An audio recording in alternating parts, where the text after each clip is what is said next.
Hey everybody, I'm Jen Garrett. My passion for football and pushing boundaries has helped me to create a successful business using the same performance building principles of the world's best players. Through my Move the Ball book, workshops, and consulting work, I've used the same system to help thousands of people to think and execute like a pro athlete when it comes to business and branding.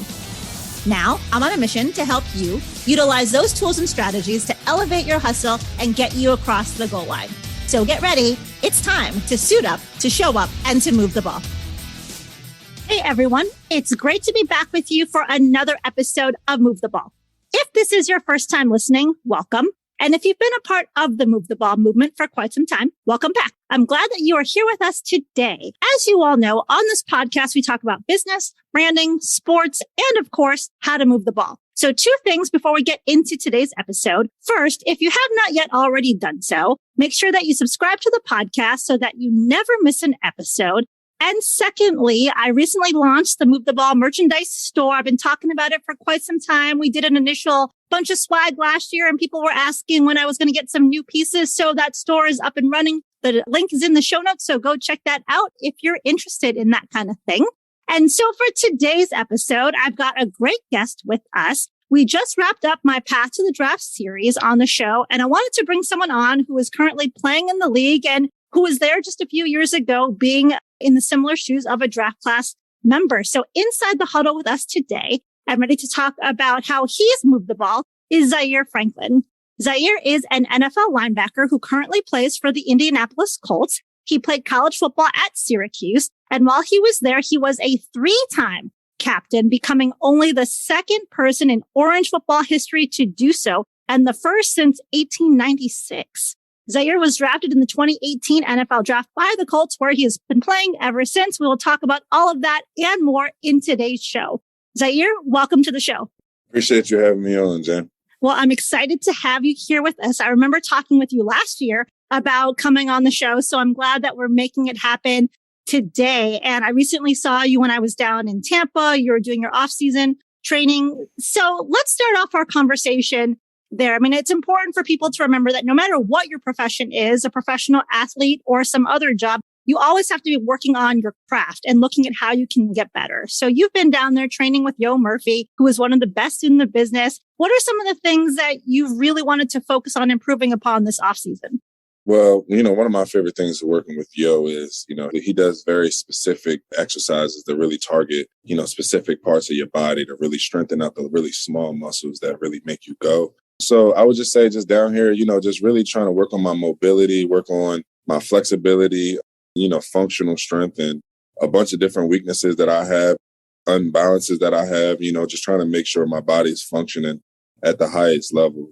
I just really like and appreciate Yo's program, his attention to detail, and then just honestly his work ethic. That man's up all day. He's going all day from like 5 a.m. to like 6. So God bless him. But, I definitely enjoy my time downtown. Yeah, shout out to Yo. Yeah, he definitely has a very strong work ethic, is up super early, works really late, and he definitely knows what he's doing down there.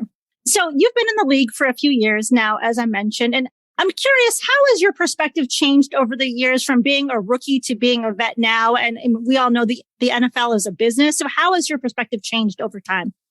I think it's just learning what it means to be a professional, understanding your role, not only on a team, but also within an organization. I don't know, man. There's just so many lessons that you kind of learn, trial by fire in the league. And, thankfully I was able to be afforded to finish just my 4th year going into my 5th year now. So I've learned some things, but I still got a lot more to go. I would just say, like you said before, like the NFL is truly a business. And I think the more you start to understand that and start to embrace that, you'll kind of start to be able to kind of figure things out and, see things coming as they go.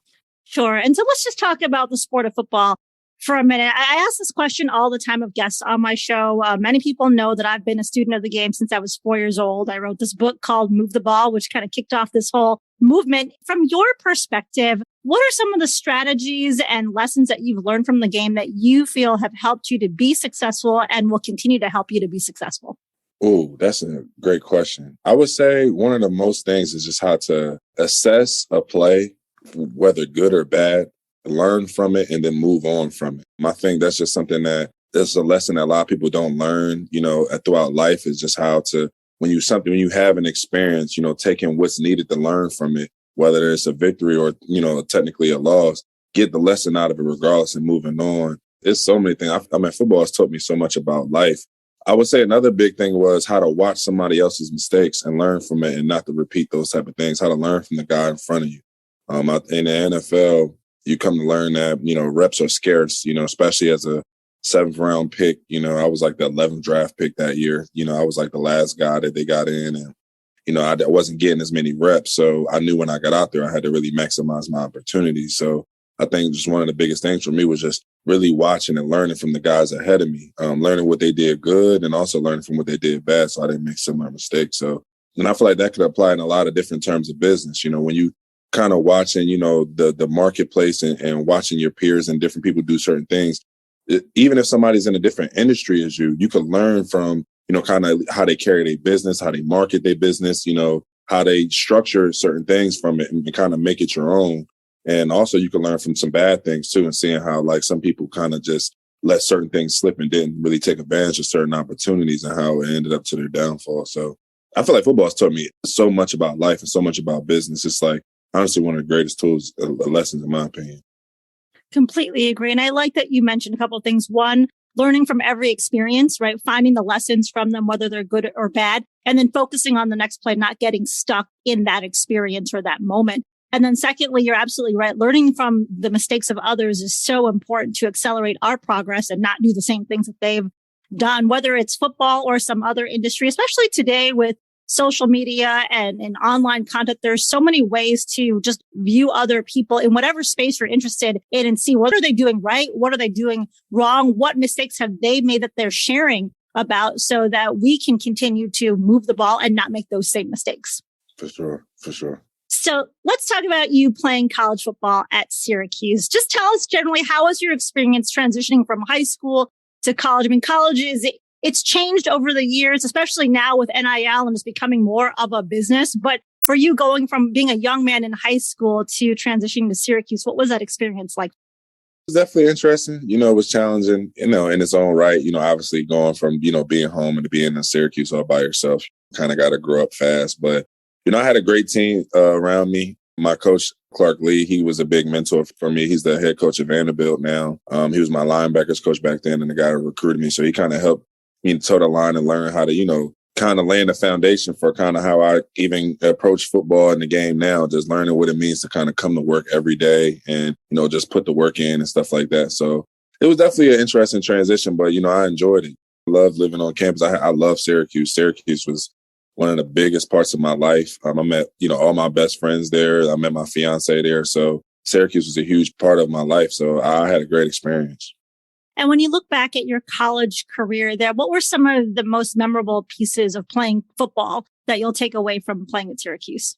I would probably say, obviously, when we upset Clemson my senior year, Clemson was the number one team in the country. We beat them at home. That was a great experience.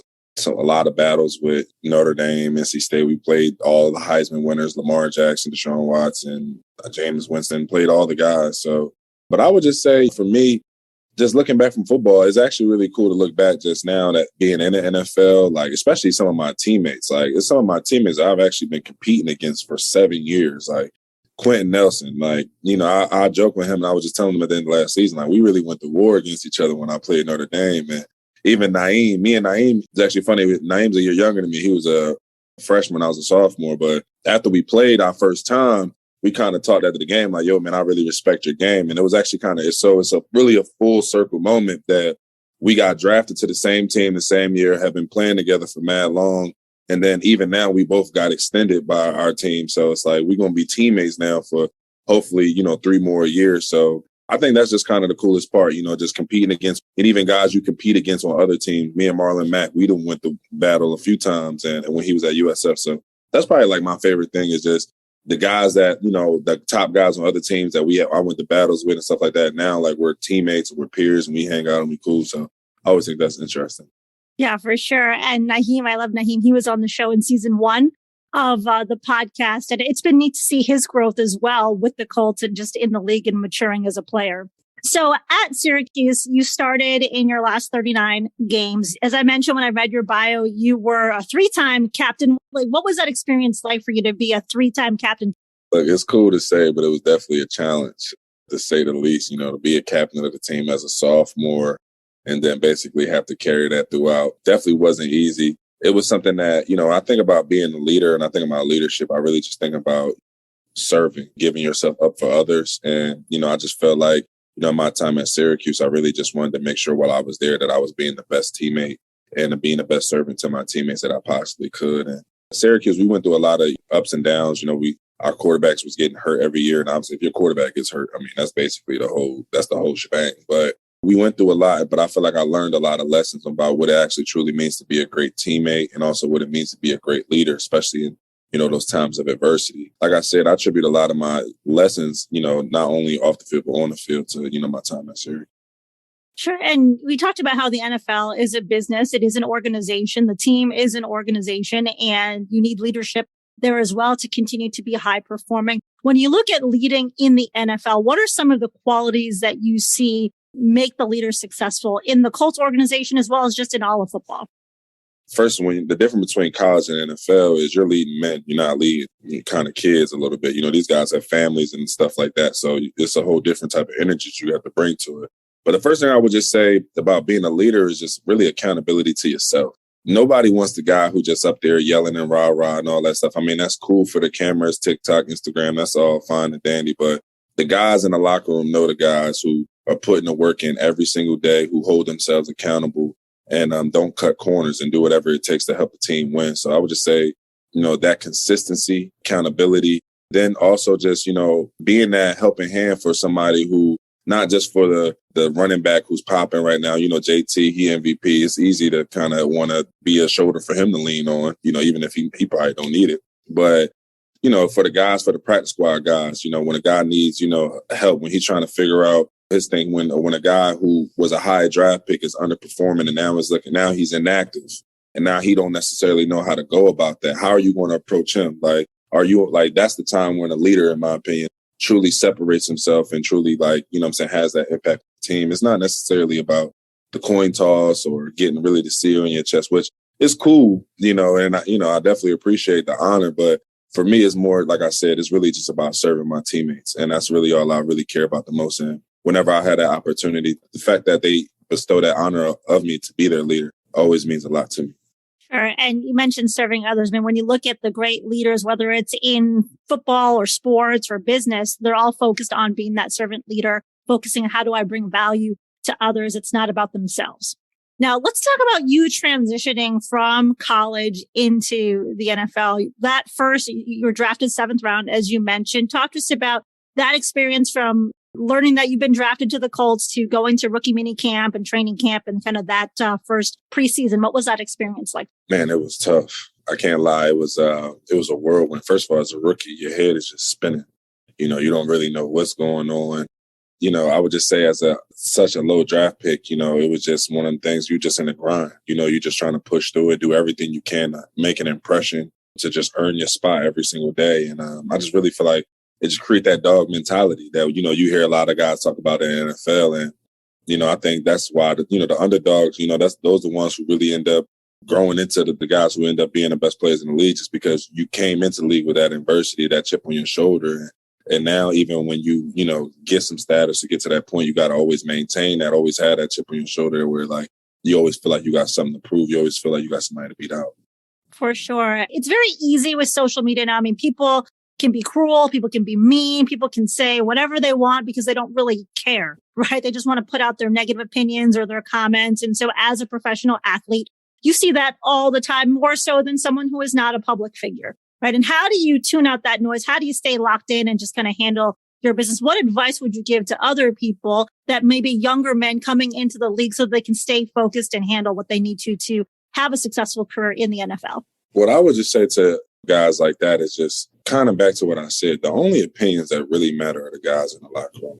Only opinions that matter is the guys who are lining up to your right and left to you. Those are the only guys that you should ever feel like you have anything to prove anything to, just because, y'all are out there working together. And then outside of that is just having that supreme confidence in yourself and truly understanding that the work that you put in and everything that you sacrifice, all the blood, sweat, and tears got you to this position. So you deserve it, regardless of what anybody in the internet has to say. And if a troll and somebody who don't even have a profile picture feel like they want to comment something on your page, I mean, at the end of the day, those are just words. You're out there on the field. I feel like Tom Brady always talks about the man in the arena.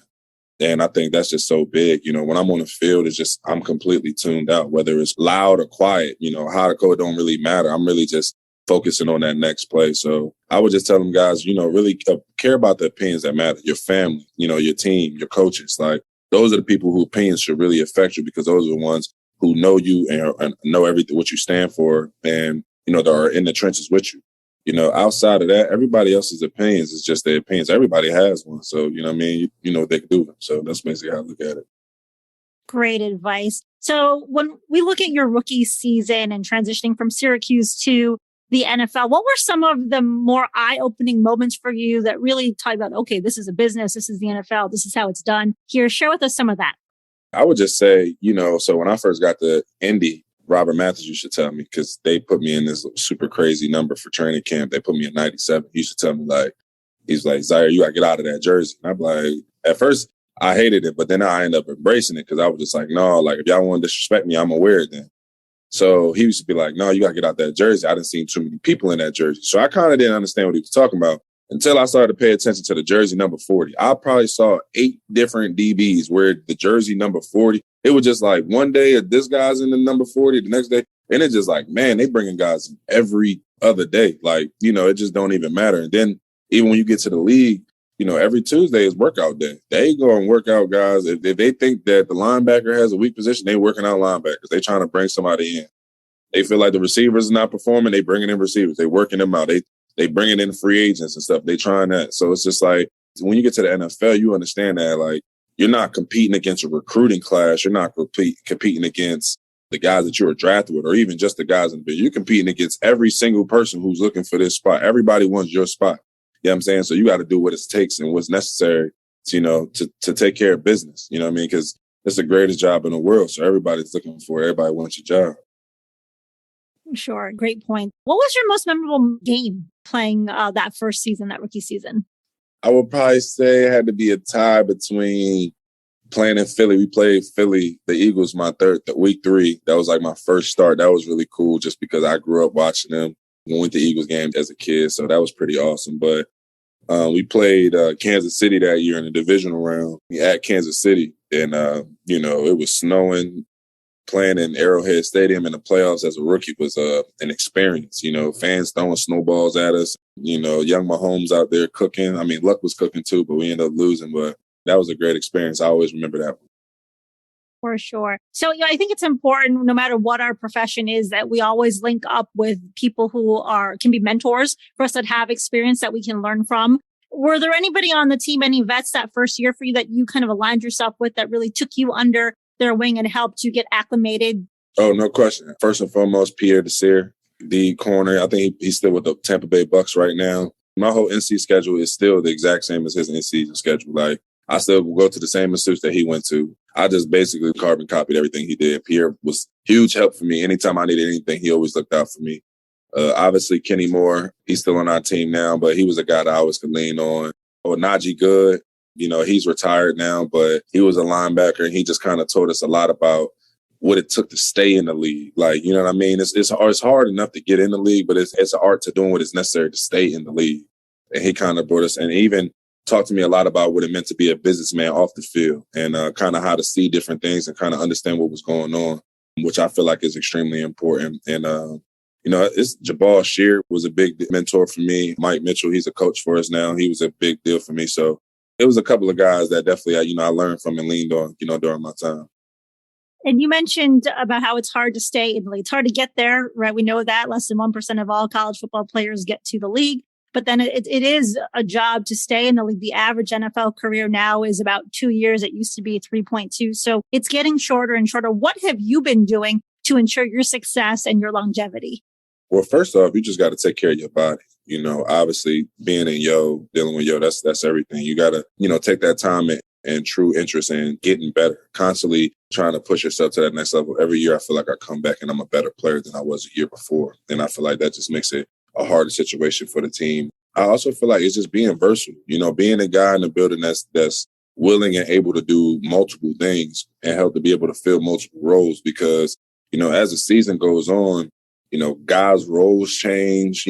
Some guys get hurt, guys get on, some guys get put on, some guys get put off. And it's like the dynamic and the identity of a team kind of gets formed, from even when you make the team in August and September all the way up until, about December playoff time. It's like the team is still really forming itself. So, you just got to be flexible and constantly working yourself and, really just hold yourself accountable, but obviously taking care of your body is probably the first and foremost thing.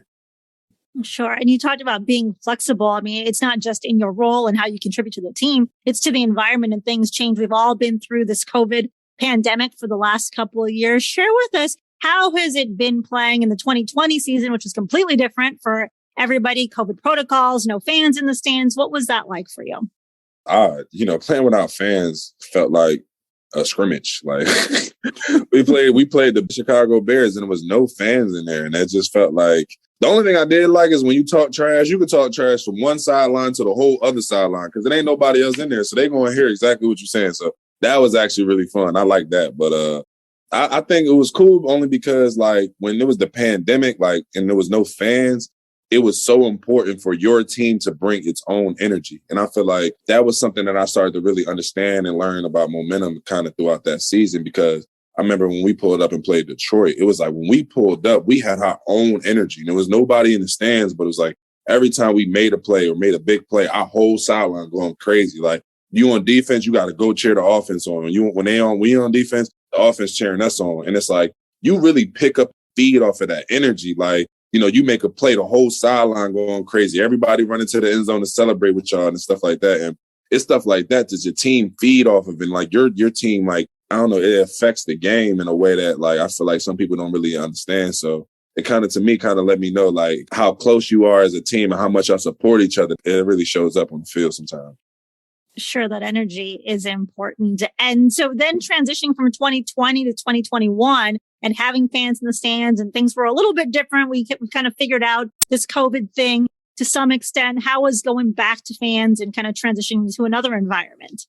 It was lit, obviously just being back with the fans out there, like, Indianapolis, we was blessed enough to kind of have fans the whole time. That's basically just how Indiana is. But going to, we playing in Baltimore, playing in some of these stadiums and going to see their environments. And that's like my favorite thing. The fans make the game just so much better. Like without the fans there, it really affects the game. Like the fans, a lot of cities, they know they affect the game, like Baltimore, Kansas City, Indy, shout out to the fans. But that energy that they bring and that they give you, it's like they're another defender. It's like they're another part of the team. And it's like when you really cooking, you got the momentum and the fans are going crazy. It's like, it's just piling on and it just helps with the momentum of the game, So the fans being back was definitely great, man. It definitely was, I'm definitely happy. And it seemed like the fans, they got shut out for a year, so they just couldn't wait to come back and go crazy. That was pretty fun. So I know we're a little bit away from the 2022 season, but what excites you the most about this upcoming season? I would just say just another opportunity. We got a great schedule, all these teams making all these trades and we get to play all of them. So, I think that's going to be fun. Just another opportunity to go out there with my guys. You know what I'm saying? Obviously, last year we didn't end the season how we really wanted to, but, just looking forward to that next opportunity, just to get better and, hopefully go win the championship. Sure. And it'll be interesting to see Coach Reggie Wayne out there as well. That was neat to see that announcement a little while back, too. Yeah, for sure. Definitely got to get Reggie in the building. I met him a few times throughout my time there, but definitely going to be cool to have him on the sidelines. And I'm sure he'll definitely bring some great energy as well. So I'll be looking forward to that. So one of the things I like to talk about on the show, moving the ball is not just about you and what you do in your career, but it's the impact you make on others. And something that I know is important to you and was your My Cause, My Cleats campaign was Chalices Angels. Tell us about that organization. Yeah, so Chalices Angels is my nonprofit organization. It's named after my mother, really in honor of my mom and my mother and my grandma. I lost my mom when I was 16, and I lost my grandmother a couple of months afterwards. So, I was raised by women, so it's really just an ode to, the young girls back in our communities. I feel like as professional athletes, sometimes, we obviously could go back and affect the boys. And, our organization does do programs as co-ed, but I always want to make sure we have specific things for the young ladies just to make sure they're not left behind and that we give them the opportunities that they need, especially, from tough neighborhoods that we're from and that I'm used to. So, we do a lot of different things. I think our biggest thing right now is a little bit more financial literacy and financial education, really more entrepreneurial education, kind of trying to empower these kids to understand that, there's so many different ways to be a professional other than being an athlete or being, something else. Like you could be a millionaire in a million different ways. And I think it's just me going back to the city and